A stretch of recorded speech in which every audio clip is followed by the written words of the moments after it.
Okay, let's open a word of prayer. Lord, thank you for this day. Rachel, bless our time together. In Jesus' name, amen. Well, today we're going to talk about it. I don't know what else to say. It's getting strange out there.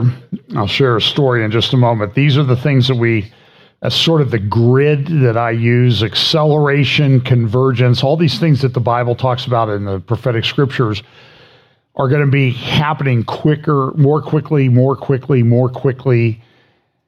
and then they're going to be converging. They're going to be happening all at the same time. This is a graphic that sort of takes the AI and all this stuff and kind of puts it into like a warp tunnel, and how things are converging digitally, biologically. This is another graphic somebody sent me.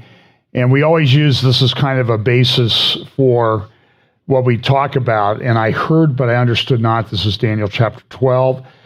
Then said I, O my Lord, what shall be the end of these things? And he said, Go thy way, Daniel, for the words are closed up and sealed till the time of the end.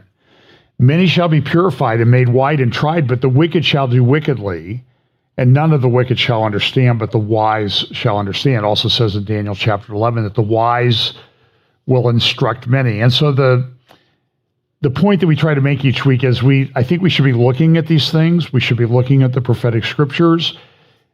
And we're sort of trying to piece these things all together. Everybody has a different opinion. As I've said many times, if the research, they say, I don't believe it, but it says that there are 40,000 different Christian denominations. And except when it comes to eschatology, my personal research shows that there are at least 85,000. Because everybody has an opinion. And I get very well-meaning, well-intentioned, good Christian brothers and sisters send me stuff all the time. Well, here, have you considered this? And so I try to work through those, but sometimes they're a bit convoluted and hard to understand. So I'm a pretty simple guy, so I have to, I don't just read things that I agree with, though. I want you to know that. This is sort of my representation of how the seals might unfold. And then the question is, are they only there for 7 years? Within the last 7 years? Did they start before? I kind of think they're in the last 7 years, but some people said they started when Jesus returned to heaven. And you can say there have been conquering and being conquered and wars and famines and all sorts of things, pestilence. But we know that in the last period of human history, it's going to be very intense. And this is just the seals, let alone what the trumpet and bowl judgments also bring. And so that it's going to be a very difficult time. Now, so I'm going to try to limit my comments today. I'm still getting back into the saddle here of having been away for a couple weeks. If you want to see some of the things that I've done, you can sign up for the live stream at hopeforourtimes.com. I think there's like a combined price where you can get the conference we did in San Marcos. I'm down near San Diego 2 weeks ago, all the messages, and then there will be a completely different set of messages, and mostly the different speakers except Tom Hughes and myself. Those will be in, I think it's Round Wall, Texas. You can sign up for there. There's live streaming. I don't know if they have the live in-person registration open yet. That's in the Dallas, east side of Dallas. That'll be in 3 weeks, 25th and 26th of August, which is when you really want to go to Texas. Now, it was hotter in blazes in California too, so at least I'm acclimated to it now. But it's a dry heat, that's what they always say. So that means it just sucks the water out of you faster, so you die more quickly from dehydration. But so you can do that. I also did a interview talk with Tom Hughes 2 weeks ago today. You can get that at Hope for Our Times YouTube channel and also on the Hope for Our Times app. And then on Tuesday, I'll be with Tom at 5 p.m. Eastern Time on, what's today, the 6th, on the 8th of August. So that'll be, I think, about, 45 minutes or an hour. So let me I want to get here and get to where I want to be.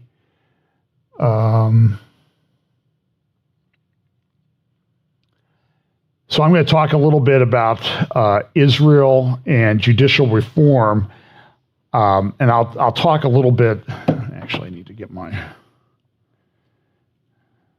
I have an article I may want to refer to. And of course I don't have it. Okay, well, so I'll talk about it. So there's an article at the Tablet. It's a Jewish publication. There's also a Catholic publication called Tablet, but this is the Tablet.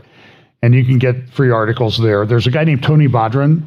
He is with the Foundation for the Defense of Democracies. Pretty good thinker. And he has an article up like the Biden administration is working with Lebanon against Israel. And I think that that's pretty clear. And we have this very strange thing that's happening. So this is in Lebanon. This is the second largest U.S. embassy in the world is being built in Beirut. This is a picture of it. It's costing over $1 billion. Like we got all that extra money laying around. And why are we spending $1 billion in Lebanon? And the problem is we're funding the Lebanese army, but the Lebanese army really appears to be under the control of Hezbollah. And Hezbollah is a sworn enemy of Israel. And you see these things gathering together. So it's a very strange time. So this is like different opinions. New York Times, the U.S. reassessment of Benjamin Netanyahu has begun. This is Thomas Friedman a couple weeks ago in the New York Times. And what you're seeing is Friedman is sort of the main mouthpiece, one of the main propaganda mouthpieces for the regime in charge in Washington, D.C. right now, particularly when it comes to Middle East and geopolitics. And so he's been writing, he's very anti-Netanyahu. He's very anti the coalition government that's in charge in Israel right now. So he says here, it says here, why did the U.S. ambassador to Israel just say that America is working to prevent Israel from going off the rails? The short answer to all three questions is that the Biden team sees the far-right Israeli government, led by Benjamin Netanyahu, engaged in unprecedented radical behavior under the cloak of judicial reform. That is undermining our shared interests with Israel, our shared values, and the vitally important shared fiction about the status of the West Bank that has kept peace hopes there just barely alive. And we're living at this time where in September, it'll be 30 years since the Oslo Accords were celebrated on the lawn of the White House, in front of 3,000 witnesses, by the way, which is, I think, kind of a significant number. And there's this big push to make concessions to the Palestinians. This is what's happening.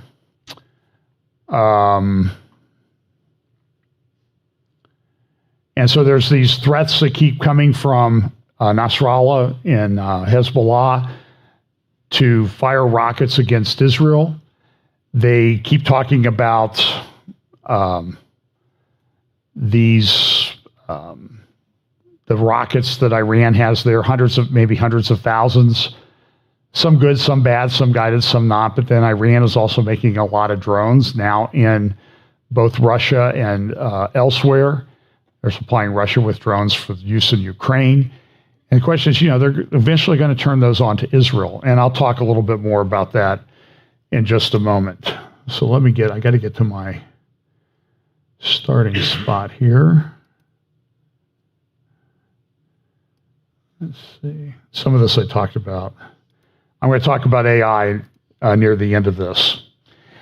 This was an interesting story. This was Robert F. Kennedy came out and said that the Charlie Vector thing was really designed to, he did a couple things. First, he went to Congress to talk about his views. He's running for president on the Democratic ticket.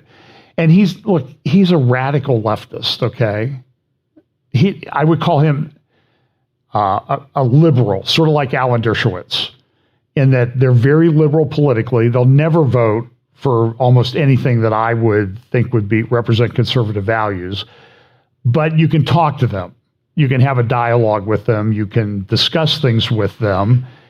And they don't treat you like like garbage. So they're what I would call classic liberals, as opposed to the leftists that we have in charge. But he goes to Congress to talk about things, particularly related to Charlie Vector 019er, and he's just shut down by the Democrats, his own party. And the purpose of the hearing was to talk about censorship. So they wouldn't let him speak at all. They wouldn't let him answer their questions. And they just said, listen, he's completely off base. He's a conspiracy theorist, and we just can't have anything to do with that. This is an interesting article from The Economist. Trump's indictment. I think we're on the third one so far, and there'll be more. They're never going to let this go. And it's interesting, as soon as he starts defending himself, they say, well, where's he getting all the money to defend himself? Well, people are allowed to defend themselves in the United States. We have a right to a trial by jury. And I think The Economist, very astutely, The Economist is not a conservative publication by any stretch of the imagination, but they have this article that they published this week, and it says, Trump's indictment has turned every American voter into a juror. And you're going to see a lot of things. In fact, I'll just address this Trump indictment thing right now. Here's an article, front page of the New York Times yesterday, about how they're going to try to turn all these people in Trump's world against him. And this is the way the prosecutors work in federal court. They will charge way more crimes than they ever think that they'll be able to get a conviction on. In the case of Trump, they really I think most people, even most thinking people, say that they're really stretching it, particularly on this recent indictment about conspiracy to defraud the United States. In fact, the Supreme Court just issued an opinion in the last term that said defraud means you're trying to get property out of somebody, not you're trying to get something political out of them. This is completely upending our political system. They're tearing it down. They're narcissistic terrorists, and they're trying to tear the system down. Whether you agree with Trump or not, that's not the point. The point is what they're doing is they're damaging the system. So what they will do is they'll charge way more counts than they'll ever think they're going to be able to get a conviction on. Then they will charge a bunch of people. And so what you'll see is they go after a lot of people, and you see these charges being filed against people for obstruction of justice. This is how they got Martha Stewart. And so what they'll do is they'll subpoena people, won't necessarily indicate that they're the target or subject of a federal investigation, and they'll interview them. And they'll interview them under oath. And if you tell a lie, and trust me, folks, I've been through this personally. They will ask you about emails that you wrote 4 or 5 years ago. They will never show you the email. Did you say such and such? And I'm like, people, I know people have been through this, and you're there, and it's like, I don't remember. You have to be very careful how you answer that, because if you say no, then later they'll come back and say, well, here's an email that's contrary to what you just told us, so you lied and you're obstructing justice. Now, if you would be willing to turn state's evidence and testify against the people we're really after, we'll go light on you. This is how it works. It's not, I don't like the system. That's the way it's developed. And then you get these relentless prosecutors like a Jack Smith, who's filed the most recent indictment as special counsel to the Attorney General. I've never seen anything like this in my life. And they're trying to tear the system down, and they're going after their political opponents. This is an article from the Times of London. Trump's two teams combined to win back power and avoid jail. Well, wow, that's a big surprise. I mean, a defendant actually defending themselves. I did not expect that to happen, ever. It's ridiculous. But I love this editorial cartoon in the Times of London that tracks, the number of indictments, and the more he gets indicted, the more popular he becomes. Now, I don't know if he'll win. There's a lot of winds blowing against that. There's some things he's done I don't support. I'm sorry. He had sort of a big LGBTQ support banquet down at Mar-a-Lago. I don't like that. I just don't agree with that. I mean, we've seen what that whole alphabet mafia thing is turning into, and I just don't think people should be endorsing it. He also did a speech for the Moonies, for Mother Moon or whatever she calls herself, because he disclosed it on his financial statements. So he got about $2.5 million for the speech. So I guess that's the price. Pence did a speech there. Pompeo did a speech. And I don't know if they know what the Moonies are all about, okay? I'm just saying is they're doing it. Paula White's done a number of speeches for them. And it really gets down to the money in some respects. And I just don't like that. But I'm not, as I look at a choice I might have to make as a voter, I'm trying to decide, do I, what's the best thing I can do with the choices that I have? That's sometimes the choices you make. And other people, if your conscience doesn't let you to vote for somebody like former President Trump, then, you need to follow your conscience on that. But it's very divisive political in the United States. Have you noticed that? And so his popularity, though, the more he gets indicted, goes up. And I think that's an indication that a lot of people think this is not right. Even David Brooks is sometimes a reasonable person, writing in the New York Times the other day and said, hey, what if we're the problem? That was very interesting. It published in the New York Times. What if we people on the left that oppose this, what if we're really the problem in all of this? And the answer is, in many respects, you really are the problem. When I look at the insanity of the climate change agenda, when I was in Scotland, I tried to watch what it was like over there. They had just gotten rid of the person who was the head of the Scottish part of the United Kingdom government. It was climate change stuff all over the place. Green this, green that, do this, do this. And it's always funny because you go to a store, like we were in California, you have to buy bags to get your stuff out of the store now. Because I guess if you buy the bag, then you're less likely to throw it away and cause trash. And it's hard to find plastic bags to put the stuff that you buy in the store that's wrapped in plastic in, because they want you to use paper bags, but you have the stuff in plastic. So this climate change thing is just an incredible insanity. And then one of the questions that comes up is the goal in all of this is to make Trump ineligible to run under the constitutional amendment that says somebody who's participated in an insurrection against the United States is barred from seeking office. But they haven't charged him with insurrection or anything yet. And my guess is they're going to do that very close to the election, maybe after the nominating conventions have taken place, so that there will be nobody to run against the Biden regime. And I don't know if Biden's going to make it either. And are they going to bring in Kamala Harris? I've heard yesterday that Michelle Obama may be running.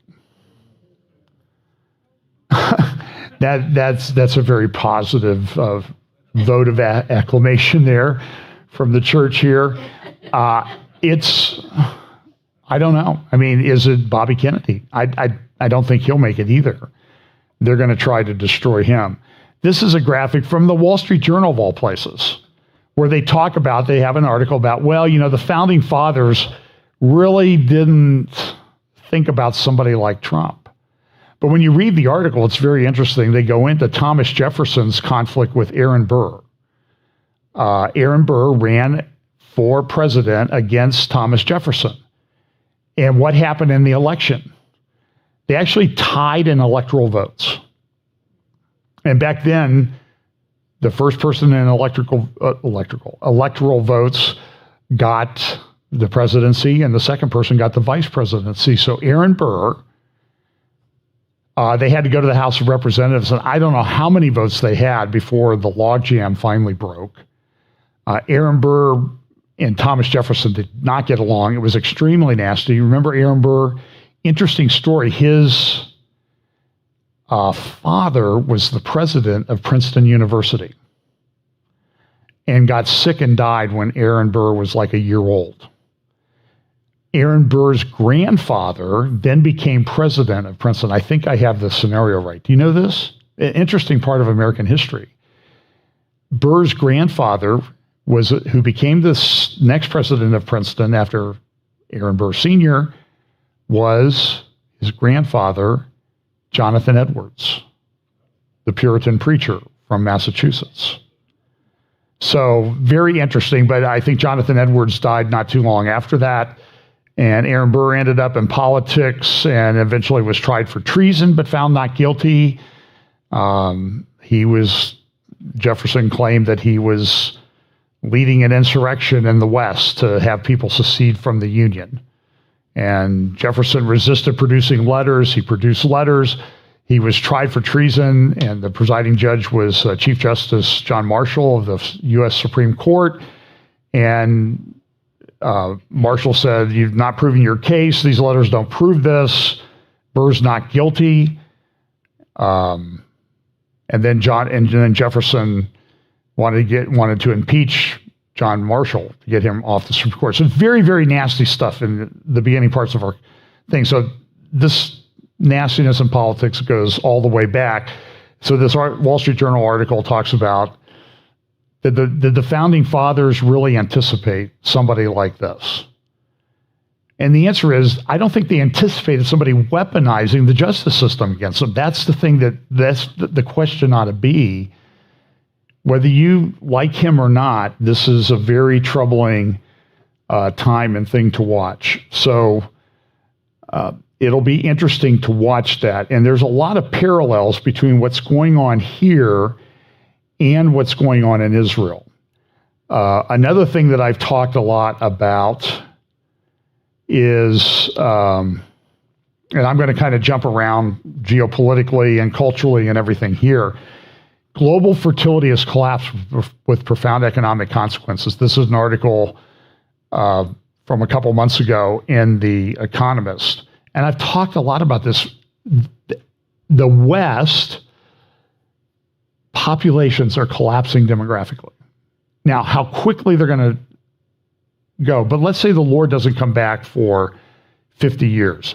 By the way, that doesn't make any difference to me how I'm going to live or anything like that. So I'm not saying it's going to be 50 years. I can't see how it goes much longer. That's just my own personal, maybe my own personal preference for this thing wrapping up is sort of bleeding over into that. But let's just say it's 50 years. The world will be much different. China will be half the population. What kind of, and it's going to be a much older population. Japan's going to continue to age. Japan's going to be half the population. A lot of Europe is going to be half the population. Russia's going to be half the population. Ukraine's probably going to be a third of the population. I mean, they have the worst probably fertility rates in the world. The United States is starting into demographic decline. And that causes a lot of problems, like who's going to pay the taxes, who's going to support the old people, and that type of thing. So it's going to have profound economic consequences. Let's see. So let's go here. Well, here's So I've actually. That's not the one I wanted. There we go. So we're seeing also a huge decline in world trade. Government deficits are rising or skyrocketing. There are massive problems. So here's Maersk, because it's one of the biggest shipping conglomerates in the world, warns of a long and deep contraction in worldwide trade. Well, what does that have to do with all these economic plans? It's pretty severe. I'll talk a little bit more about that towards the end. Here's another one. African nations will bear the brunt of Black Sea grain deals collapse. Russia was allowing grain to come out of Ukraine.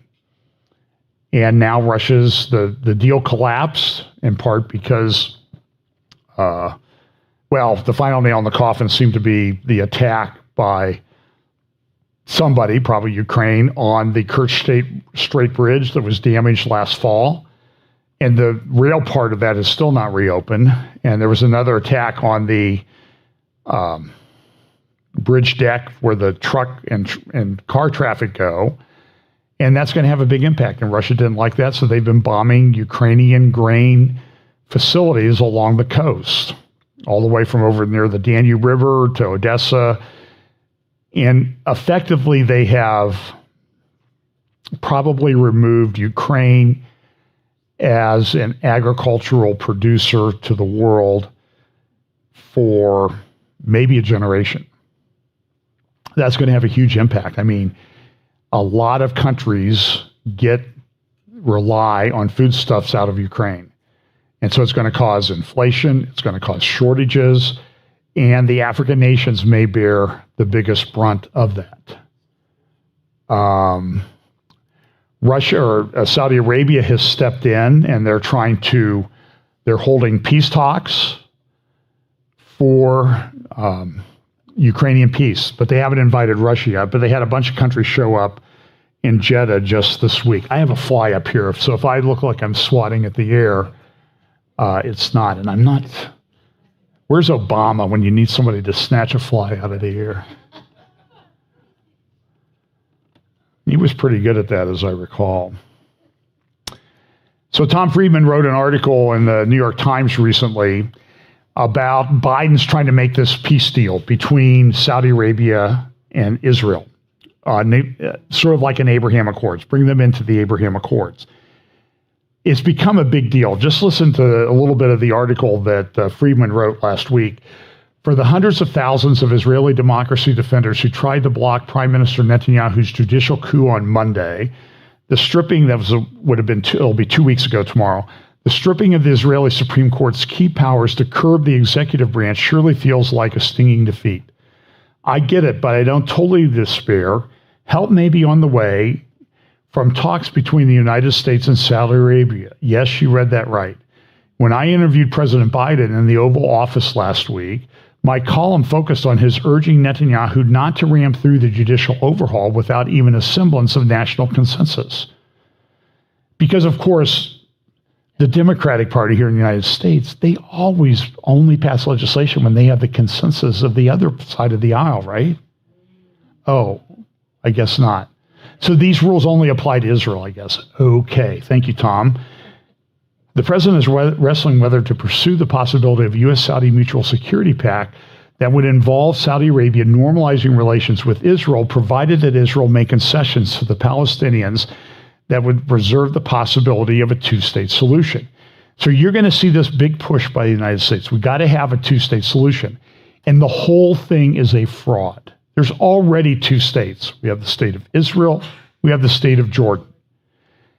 And the question is whether part of the West Bank, Judea and Samaria, would be transferred into, and the Saudis have proposed this. It started about a year ago. They came out and they proposed the Hashemite Kingdom of Palestine. And these were people close to the Saudi regime that started putting this out. Now, they've moved down the road sort of towards formalizing this a bit, I think, in back channels. Some people are talking about it. Some Israelis are writing about it in Israeli newspapers and blogs. It's been in the Al Arabiya. It was there. It's been in the Wall Street Journal. And it all sort of started at the same time. And so what they're talking about really is a two-state solution where there would be Transjordan with part of the Judea-Samaria West Bank, but still under Israeli security control, and then Israel. That's a two-state solution. What they're proposing now is really a three-state or four-state solution, depending on whether they divide the, quote, West Bank and Gaza into two countries or one. Palestinians are fighting among themselves. There's a severe battle, internecine war going on as to who's going to control that as Mahmoud Abbas continues on into, I think he's into the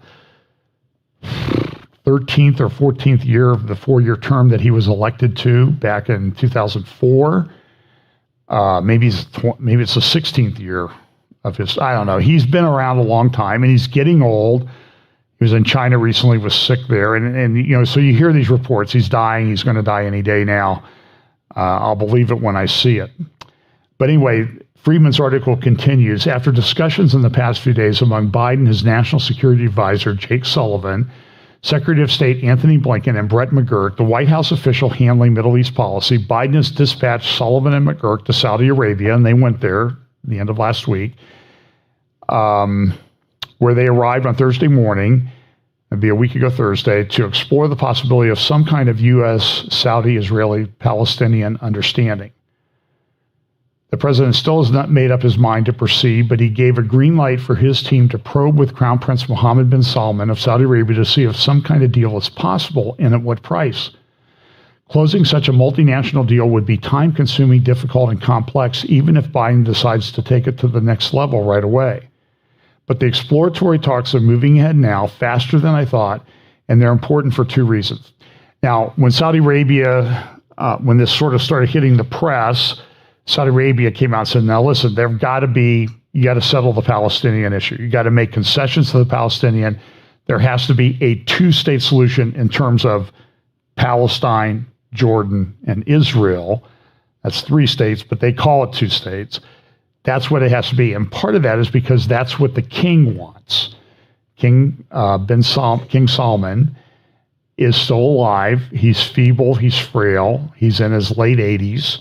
Nobody knows how long he's going to be around, but I don't think that Crown Prince Mohammed bin Salman will effectively change Saudi policy until the king has moved on to his next residence. Because of the way the tribal culture works, I just expect that to happen. So Friedman says this: first, a U.S.-Saudi security pact that produces normalization of relations between Saudi Arabia and the Jewish state, while curtailing Saudi-China relations, would be a game changer for the Middle East, bigger than the Camp David peace treaty between Egypt and Israel. Because peace between Israel and Saudi Arabia, the custodian of Islam's 2 holiest cities, Mecca and Medina, would open the way for peace between Israel and the whole Muslim world, including giant countries like Indonesia and maybe even Pakistan.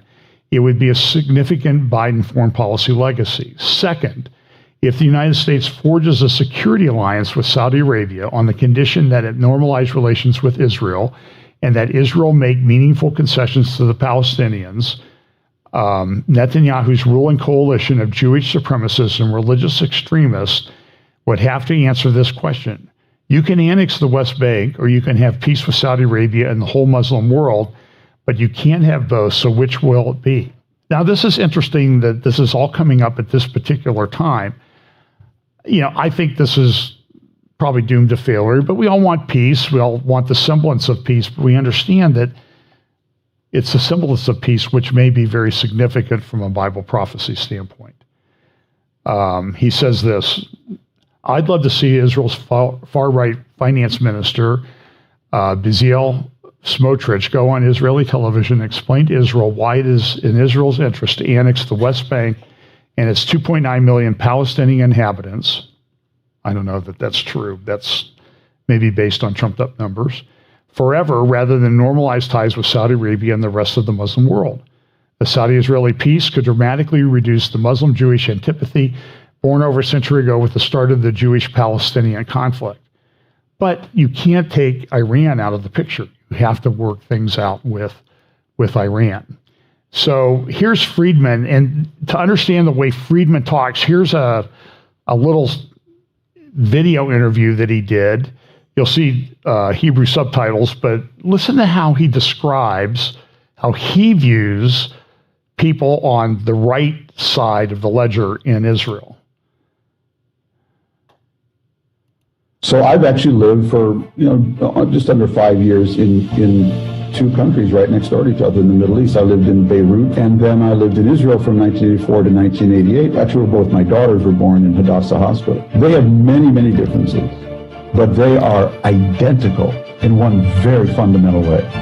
They are 2 very, very, very small countries that are very, very, very diverse. Now, when you are an extremely small country that is very, very diverse, there's only one governing system that works, It's called Live and Let Live. What happened in Israel, by the way, what happened in Lebanon, is the abandonment of the principle of live and let live for the principle, it's our time to eat. Oh, we got in now. It's our time to eat. That's what's new about this government. They won by 30,000 votes. They know that. But they had an extreme agenda. And when they got in, they simply said, it's our time to eat. And when you take an incredibly small, incredibly diverse society, and you replace live and let live with it's our time to eat, you threaten the whole system. The threat to Israel is not that it become Hungary or Poland. It's that it become Lebanon. That it simply disintegrates. And when it falls apart, you can't get it back. And what's the name of the party most responsible for doing that in Lebanon? Hezbollah, the party of God. And what is the group in Israel, if I gave them a name between Ben Gvir and Smotrich and the ultra-Orthodox? The party of God. So do you see what he did there? He equated Hezbollah in Lebanon, the party of God. That's what Hezbollah means.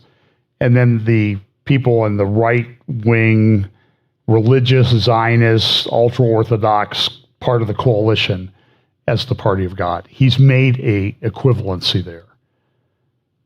And he is in my view, he is a very silly man. In fact, you'll hear Netanyahu make sort of I don't know if he's referring to Friedman, but here's an editorial front page of the Arab News the other day. This is from about a week ago. This is the takeover. It talks about the takeover, but down there at the bottom, you see this article, is Saudi normalization with Israel possible? And so in the Saudi press, they're talking about the fact that, we think it's possible. Even David Weinberg, who's a pretty conservative guy, wrote in the Jerusalem Post the other day, give Saudi peace a chance. So there's a real desire for this peace. And one of the things that they're talking about is they're talking about a railway through Saudi Arabia to Israel through Jordan. Part of this is being pitched to the Saudi people or Muslim people as this is a way you can make a pilgrimage to a holy site in Jerusalem. And by the way, this picture, which shows the rail system, you can see it there in the bright colors, that really was proposed. This was from Times of Israel article back in 2018. So this has been talked about for a while. And this is sort of how these peace things go in Israel. I don't know that we'll know when the peace agreement has been reached, unless somebody's trying to make a political point. But there might be people say, no, don't talk about it because people may try to kill us. We don't want to do this, but we'll do it for economic reasons. But it may be that we may not know exactly when this comes together. So they've been working on this for 5 years or more. The Arab proposal was made over 20 years ago that King Salman likes. This is an article from Times of Israel. And there are these protests going on over judicial reform. I'll talk a little bit about this now because I think there's a pretty big parallel between what's going on in the United States and what's going on in Israel. So in the United States, Trump challenged the election results in 2020. But it will take you like 5 seconds to find all the times Democrats challenged election results over the last 20 years. It'll take you like 5 seconds to find a mashup of all those video clips. Trump is illegitimate, they said in 2016. He didn't win. It was fake. It was Russian collusion. It was Russian interference. And so when Trump comes out and sort of says the same thing, and people are allowed in our political system to be very vocal and very wrong. That's allowed. It's actually sort of recognized, I know this may be shocking to you, that politicians will lie from time to time. I know that's just shocking. That's kind of hard to believe. But it's what happens. But it's interesting. So in Israel, they had an election. A coalition won. Friedman says they won by 30,000 votes. I don't care if they won by 10 votes. They, in a democracy, particularly one that has one legislative body, and that legislative body is supreme under the way the Israeli government is organized and the basic laws that govern it, it's called democracy. There are winners and losers in democracies. There's no rule that says you have to act by consensus. And so what's happened, though, in Israel has been, and I understand people are concerned about it. They think they're going to try to enact really strict religious laws. I have Christian friends in Israel that are very concerned about that. I understand that. But the way to defeat them is politically. Now, right now, by the way, polling seems to indicate that if elections were held now, that the Netanyahu coalition would not hold up and win the next election. If everybody on the opposite side opposing them held together in a coalition. And that's because the Arab parties are involved in that. That's questionable whether that would happen. But that may be true. But okay, so that's for the next election. And when the next election happens, things can be changed back. But what happened, and so in Israel right now, you have this like, this is my red line. Anguished Israelis talk relocation amid judicial overhaul push. Well, the left in Israel has collapsed. It's collapsing demographically. The right-wing Orthodox parties have a much larger, higher birth rate. And so because of that birth rate, they're producing more. Let's see.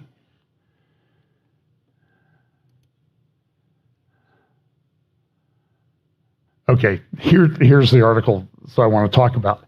So what happened in Israel about 30 years ago, Supreme Court Justice named Barak put in this thing and said, well, the Supreme Court can opine on whether the laws should stand, that the parliament enacts based on is it reasonable and fair? And so that's a pretty broad definition. And so what they've done is they've sort of really got an outsized influence in Israeli politics. Right now, Netanyahu, there's hearings going on as to whether Netanyahu should be removed from office. This is identical to what they would do if a certain guy they want to see in an orange jumpsuit behind bars got elected. It's the same thing. They're going to try to remove him from office. They're going to try to declare him ineligible. And so the current Supreme Court president of the Israeli Supreme Court, I think her name is Esther Hayut, and they're having hearings right now. And one of the things they're having a hearing on this past week, I think it was last Monday, the coalition enacted an amendment to the basic law of Israel, which the parliament can do under the way Israeli government, they don't have a constitution. So the parliament can enact an amendment to the basic law that says this reasonableness standard has to go. There's some other judicial reforms they want to do about how Supreme Court justices get appointed. And right now, I think there's 8 people on the Judicial Selection Committee. The existing Supreme Court has 3, but you need 6 to get somebody appointed. So the Supreme Court just says, we're not going to approve anybody that doesn't agree with us ideologically, so only appoint that type of person.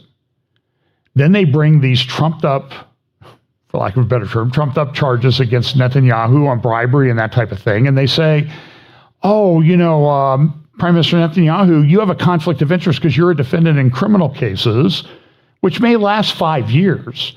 So you should either resign or you have a conflict of interest. And it would benefit you if you voted to change the way the judicial system is organized, which, another shocking thing is sometimes politicians vote in their own best interest.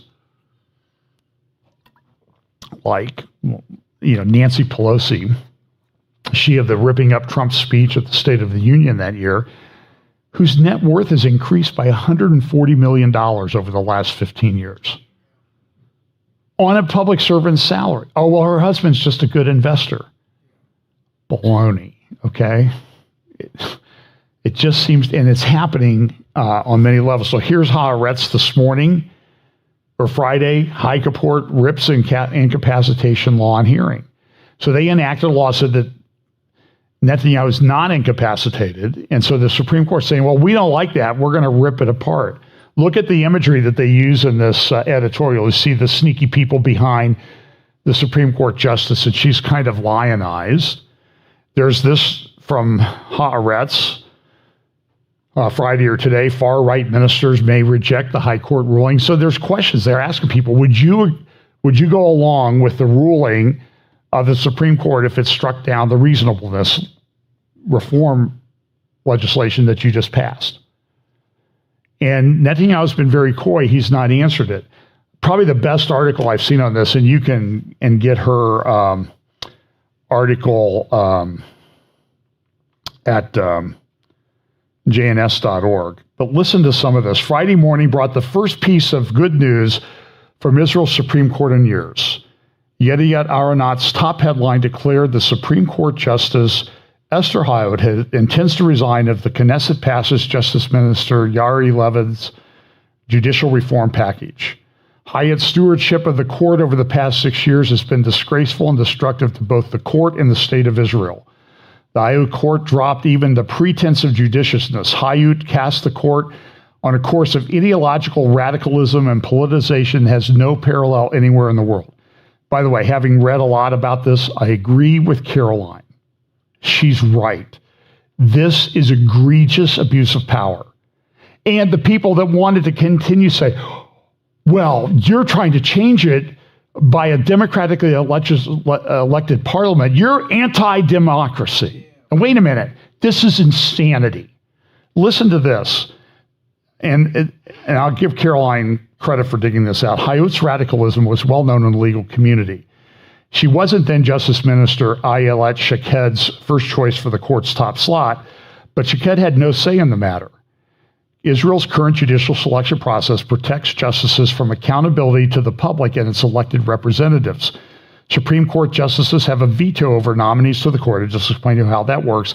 So everyone who gets the nod from the Judicial Selection Committee, including ostensibly conservative jurists, must embrace the organizational culture and values of the sitting justices. By the way, I mentioned this first hour. I'll mention it here. I ran into somebody on vacation, or I guess speaking at a conference. It's not really vacation, but it's in California. It's always nice they don't have these conferences and, like Newark, New Jersey, someplace like that. They have them in California, they have them in Calgary, they have them in these great places. But sat next to somebody on a plane, and so I like to talk to people. You may find that hard to believe. I'm very shy, but I try to overcome my innate shyness and talk to people that I don't know. What do? I'm a plastic surgeon. So we talked a while, and then I leaned over. I said, I'm not trying to be offensive or anything, but can you explain to me this transgender insanity? The guy freaks out. I mean, he's like, you can't talk about that. We're in a public place. They'll throw us off this plane. What has happened to the world? They've trained people to self-censor. That's what they're doing. We're all being trained. So, and by the way, Twitter is not that much better, in my opinion. And Elon Musk is not our friend. I mean, he's subscribed to Chinese socialist policies recently, so be careful with that guy. In fact, on War Room the other day, they were saying that if you had to pick one candidate for the Antichrist among the big tech oligarchs in the world right now, it would be Elon Musk. And it's a religion with these people, and it's true. Outside observers were exposed to Hayut's radicalism, this is Caroline, immediately before she took office. She set out a speech before the Bar Association in September 2017. Not one for understatement, Hayut compared herself and her colleagues to God. As she put it, this is a quote, "There's a disadvantage that we flesh and blood judges have in comparison to the creator of the universe. Even in the situations where we understand fairly quickly the dilemma that brought the petitioners before us, it often happens that the solution we view as just and proper isn't possible under the practice and requirements of the law. These situations, in my view, are among the most difficult and complex ones that we judges are called upon to contend with." She continued, "How do we bridge the gap between the law and what is right? Finding an answer to this question, discovering the secret spice, is perhaps one of the greatest tasks that lies before us as judges. How about you just judge the facts in the law?" You understand what's going on here? By the time Hayut gave her speech, the court's penchant for political judgments was well documented. In the context of those judgments, her intentions were self-evident. On the eve of her inauguration as president, Hayut declared that the court would disregard the law whenever it contradicted the justice's values, and given the illogical conformity of the court, those values would, without question, be aligned with the leftist fringe of Israeli society, a fringe that would never, ever win an election. And she's exactly right. They're demographic, they're not going to win. Labor, I think Labor's not even in the current coalition. They used to have prime ministers from Labor. Or not in the current coalition, they're not in the current parliament, Knesset. They've lost. And so this is just a kind of a crazy thing. And so get this article at jns.org by Caroline and read it. It's titled Esther Hayut's War Against Democracy. And again, this is typical left. They will accuse you of being anti-democratic when they're the ones that are anti-democracy. They will always accuse you of what they really are. This is sort of like one of the fundamental laws of physics of the universe. You know, heat and light, and they will always accuse you of being what they are.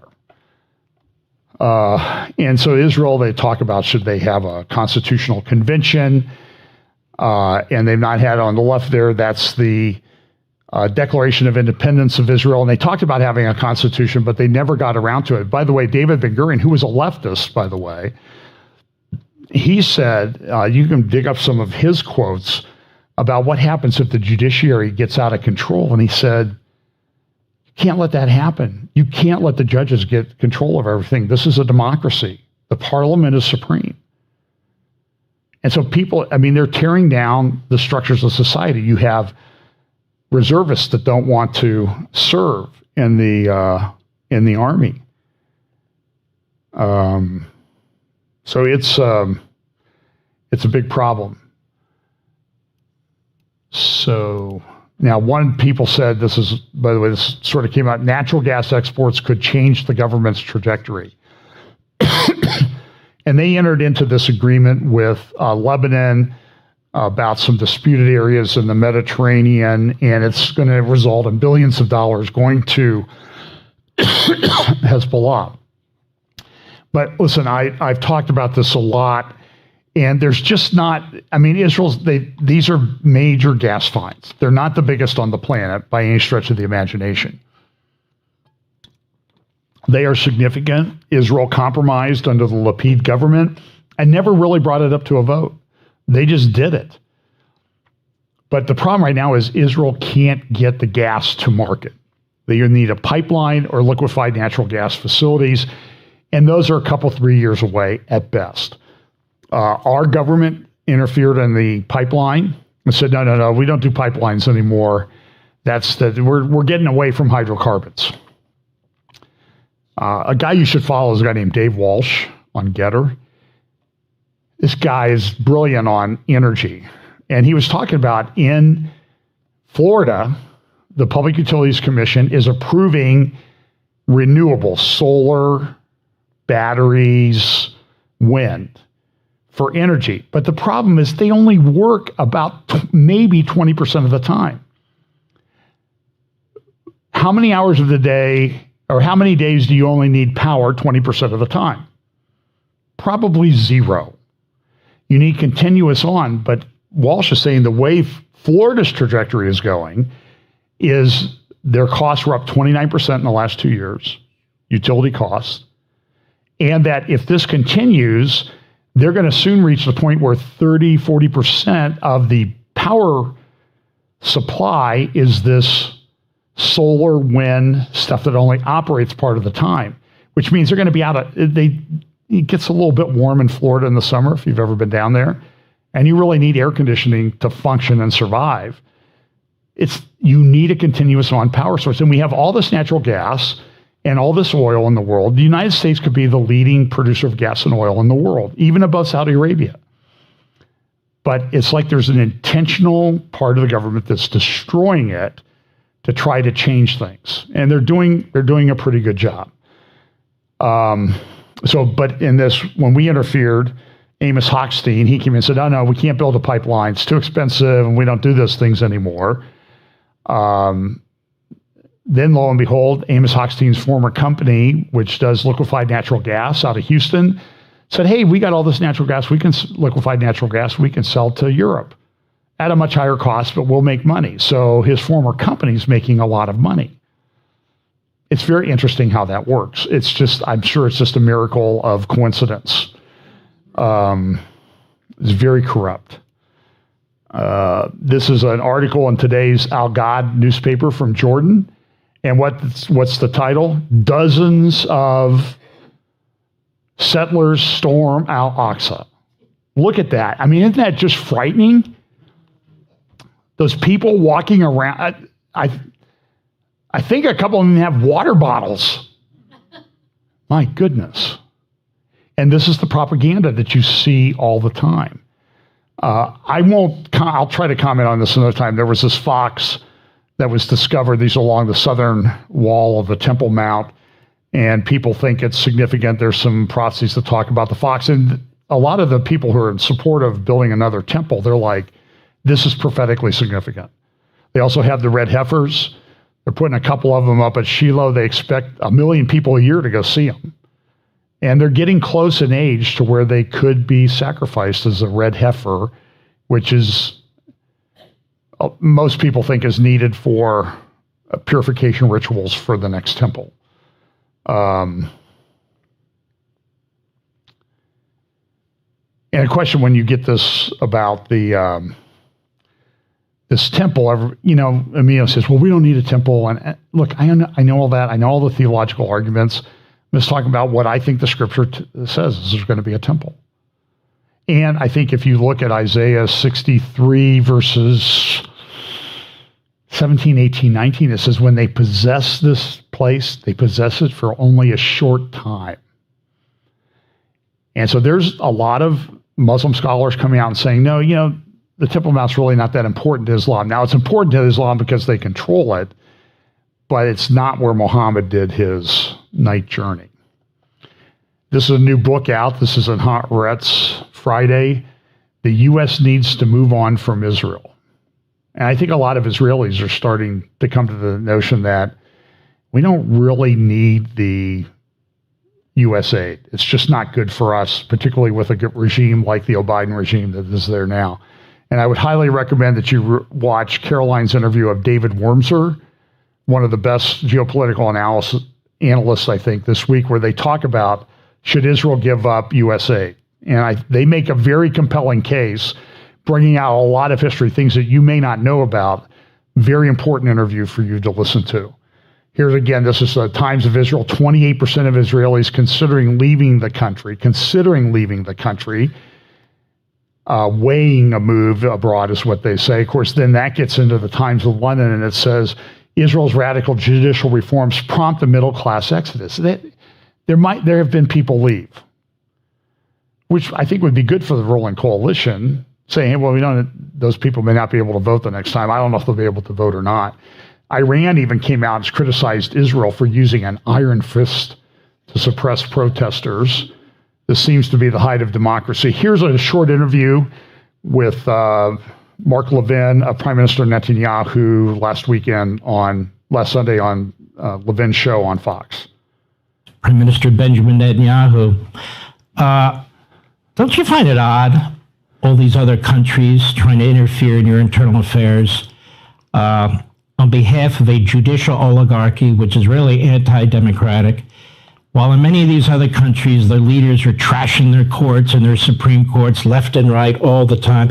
Do you tell any country like the United States, how they should conduct themselves when dealing with their courts? No, I don't. I've been in power elected again and again, 6 times democratically. And it's a total of 16 years. And in all these 16 years, I never commented on the internal debates in other democracies. I've just chosen not to do that now. Other leaders, elected leaders, can decide to do that in Israel. Everybody has an opinion on Israel. They don't have an opinion on the riots in France or the protests that are there or the debates that happen inside other countries. You have a major debate between the Supreme Court and the executive right now in America. I really don't care to comment about it, but if people choose to comment about ours, it's okay. We'll make our own decisions. You know, in democracies, sovereign states, sovereign democracies, the elected representatives of the people make the decisions, and that's how it's going to be in Israel. And by the way, my criticism to my opponents is not that they're engaged in treason. I don't think that's the issue. It's just illegitimate and wrong. What we're doing is not weakening Israeli democracy. We're strengthening it. We're bringing it back in line to where most democracies are, where Israel was in its first 5 decades, and where it should be now in the coming decades. Well, that's why I would call you the peacemaker with the pacemaker, because I'm definitely not the peacemaker, and I don't have a pacemaker yet. You stole that from one of my aides, but that's fine. Well, why not? Here's the thing. Is it not odd to you that you are the one in your party and your coalition are promoting democracy for the voters, for the people of Israel? And that's called dictatorship. And the other side is fighting like hell to defend a judicial oligarchy, because the oligarchy, let's be honest, that oligarchy goes one way. It's hard left. They appoint each other. It's incestuous and so forth, because it helps the minority parties in your state. It helps the opposition parties, I should say, in your country. No? Well, I think that there are political motives, obviously, very strong political motives here, but I think there are also misconceptions, just wrong concepts. What is democracy? Democracy balances the will of the majority with the rights of individual rights, or the rights of the minority, as some people say. Now, how do you achieve that balance? Well, the founding fathers of the United States came up with the only formula that works. And that formula means that there is a balance of power between the executive, the legislative, and the judiciary. That's what guarantees the proper balance between the will of the majority and the rights of the minority. That balance has been thrown off the rails in Israel by the most, as I said, the most activist judicial court anywhere on earth. And so we're trying to restore it. That is said to be an affront to democracy. In other words, the idea is it doesn't make any difference whom you elect. You elected a government, you voted for this or that policy. You don't decide. These 15 people, by the way, they're respectable people. They're good jurists. I don't have anything bad to say about them as individuals, but they have not been elected, and they're often self-selecting. They will decide instead of the people. Now, obviously, we cannot have the other side, that the elected legislature or government can do anything they want without judicial review. There's a balance there. We're trying to restore the balance. That is said to be the end of democracy, and this is just silly. So that's Netanyahu, and here's an article. This is from Times. Weeping Israeli pilots vow to abandon patriotic duty. And then there were some people that came out that were former members of Shin Bet and IDF and that type of thing, leaders there, that said, we shouldn't serve a government that we don't agree with. And, it's interesting. This comes up around we just had the 9th of Av. By the way, here's an article from NBC. You can get that on NBC or YouTube. It's about 13 minutes with Netanyahu. He goes into a lot of things. But this is the 9th of Av, when the first and second temples were destroyed. And this was what was happening in Rome recently at the Arch of Titus, which celebrated the destruction of the temple in 70 AD. And they were singing a lament about the destruction of the temple. Now, I don't know if they've been doing this in the past before, but they're doing it now. And this is the Arch of Titus on the right. You can see there the panels in the Arch of Titus that show them carrying off the menorah. It's also interesting that in the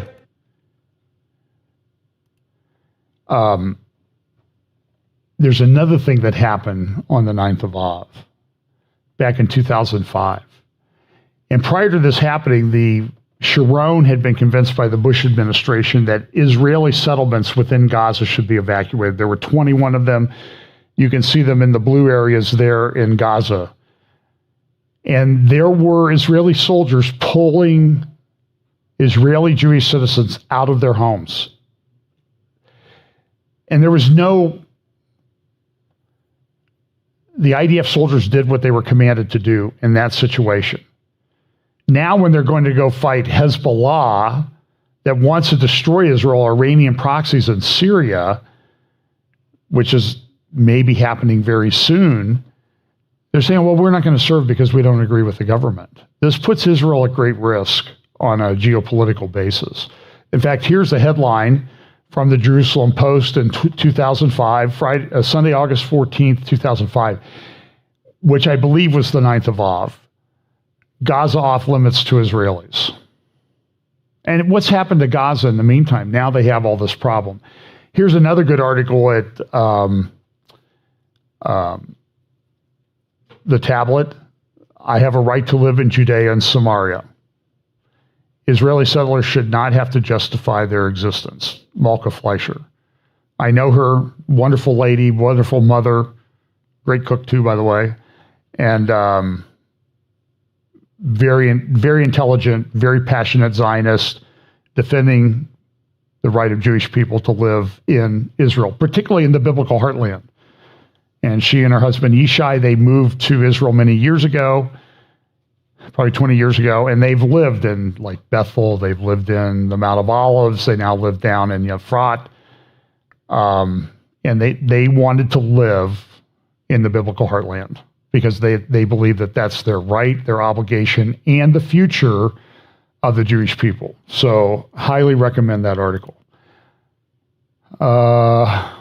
This is Iran is developing hybrid message. They're developing all these different missile systems. This is an article from the Arab Center in Washington, D.C. Iran's hardliners on the march, the quiet before the storm. And they go back and they look at this picture, which I think I showed before from 2019, where Khomeini on the 40th anniversary of the Iranian Revolution said, this is the second phase of the revolution. And is that happening? Articles from the Times of Israel over the last few months that they're trying to harden their bunker sites, their missile sites, that they would even be impenetrable to U.S. bunker buster bombs. So the question is, how long is Israel going to really let this go on? UK said today the Iranian state is now the biggest threat to the UK.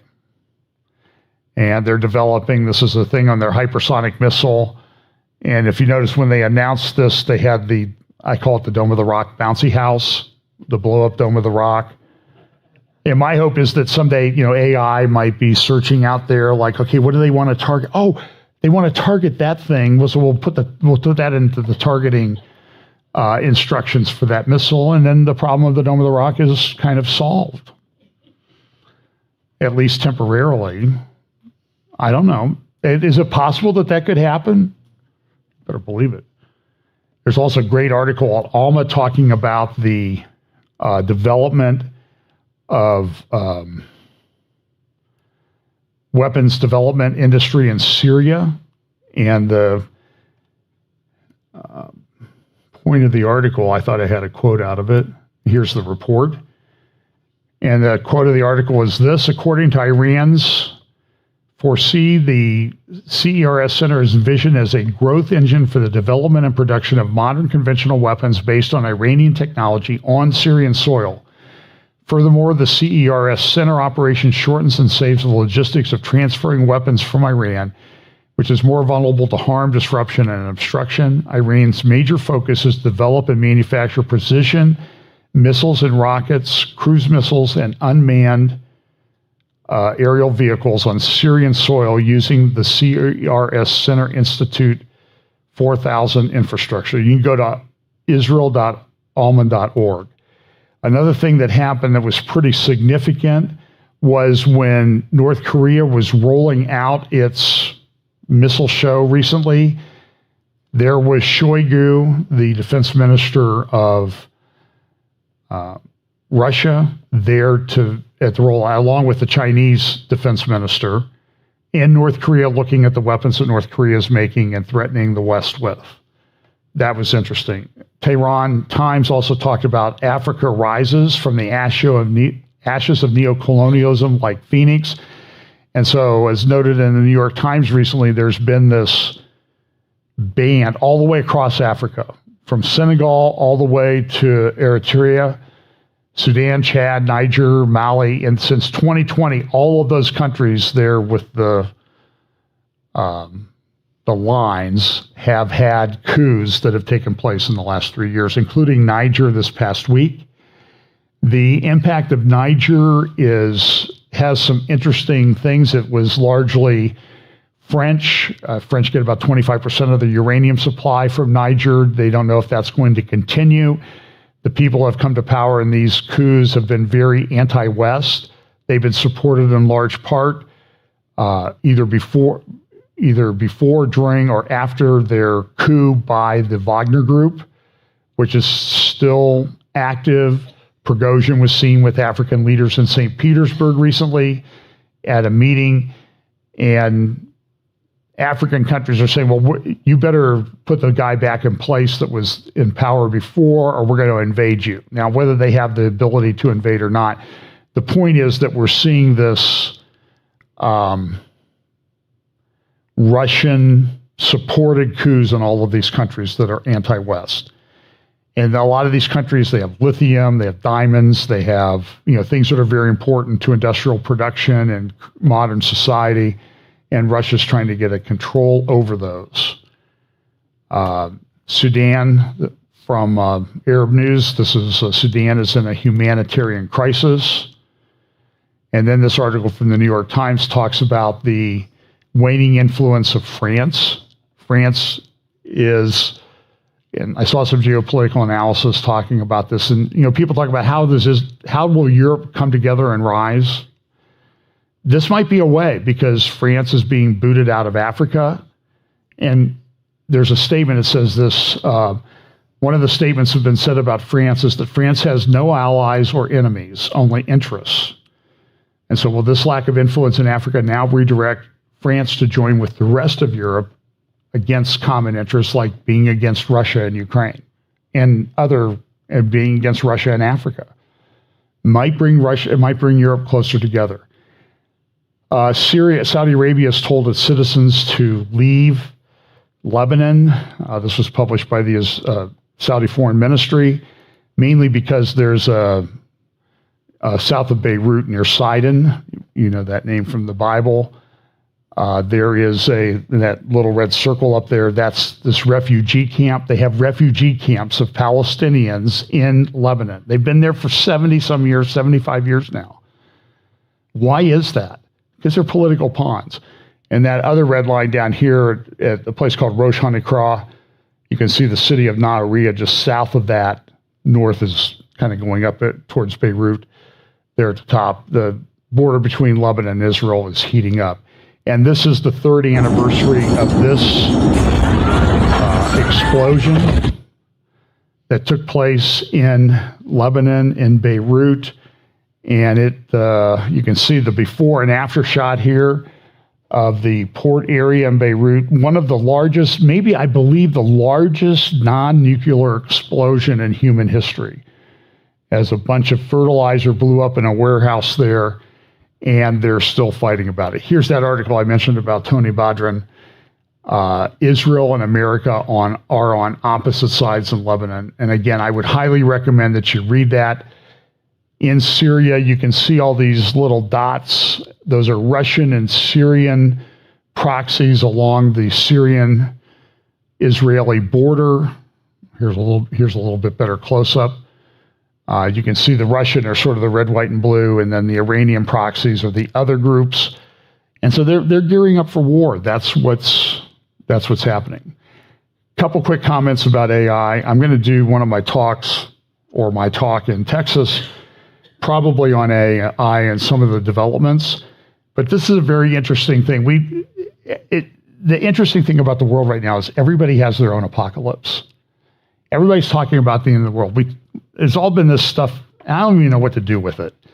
This stuff about aliens and unidentified aerial vehicles and that type of thing, and testimony before Congress and finding non-human biologics in some of these crashes, which I don't know what that means.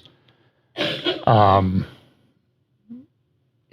the testimony is these things do weird things. So my view is they're probably demonic origin at best, but we'll see. So here's The Economist writing, and Foreign Policy also writing about the scramble for AI. What's going to happen with AI? Look at these articles from Foreign Policy. AI is winning the AI race. AI's gatekeepers aren't prepared for what's coming. Washington can lead on AI. AI has entered the situation room. Can ChatGPT explain geopolitics?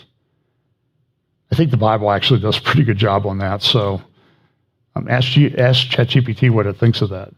And then this other one, what AI can tell us about Putin's next steps in Iran. But look at this quote from the Economist article. These days, worries about existential risks, those that pose a threat to humanity as a species rather than to individuals, are not confined to military scientists. Nuclear war, nuclear winter, plagues, whether natural, like Charlie Vector 019, or engineered, asteroid strikes, and more could all wipe out most or all of the human race. The newest doomsday threat is artificial intelligence. In May, a group of luminaries in the field signed a one-sentence open letter stating mitigating the risk of extinction from AI should be a global priority alongside other societal scale risks, such as pandemics and nuclear war. And so The Economist sort of evaluated these experts, super forecasters. So the threats of extinction, probability of the world of event occurring by 2100, median estimate by forecaster. 3% think artificial intelligence is the worst thing.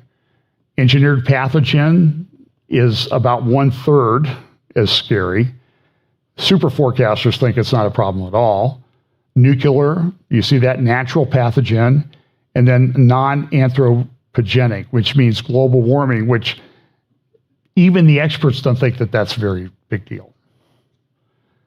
And so there's this big paper that was published in July titled Forecasting Existential Risk, Evidence from a Long-Run Forecasting Tournament. And they talk about what's going to happen with AI. In today's Jerusalem Post, there's an article, Next War will see more human-AI interface than ever. And what do you have here on the right? This is an artificially intelligence-flown fighter jet being flown by Americans. We've developed that now. It's in test flights. So I don't know what is going to happen. Helen Thompson in today's Times of London writes this: the inconvenient truth of net zero is we need a whole new civilization.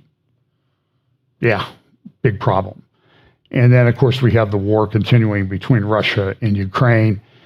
And it was a shift I noticed, I think a lot of people noticed about a week and a half ago, that all of a sudden the mainstream media is going, hey, you know what, this thing is not going so well for Ukraine. They're having a lot of trouble. They bombed the Kerch Strait Bridge down there to Crimea. They're at the north end of the Black Sea. That causes supply chain issues for Russia. Russia's bombing the ports of Odessa and elsewhere to take out the grain facilities. And it's going to be a difficult time. So let's see, anything else on AI? Well, WorldCoin, they're scanning irises to develop digital identities. Here's Sam Altman and the CEO. Sam is one of the founders of OpenAI, along with Elon Musk. Musk left, has his own AI company now. But he's talking about this. They're talking about WorldCoin and getting digital IDs, and this is what they had to say recently. This will be the greatest technological boom, productivity boom, economic boom, whatever you want to call it. This will be the greatest one since the internet. So you have AGI coming relatively soon. How can you scale an economic network that actually connects billions of people? I think there's a lot of things that one can imagine if something like WorldCoin works. So you have WorldCoin, WorldID, and then there's like a third thing that's rolled out. Think about governance, how we're going to differentiate between what is done by people and what is generated by machines. How can you prove that you're a unique human being? That's just the only task. Society will have to figure out more as we go along and as we start to integrate these systems into our lives. But if something like WorldCoin can work, I think that's a quite interesting new tool to have for humanity.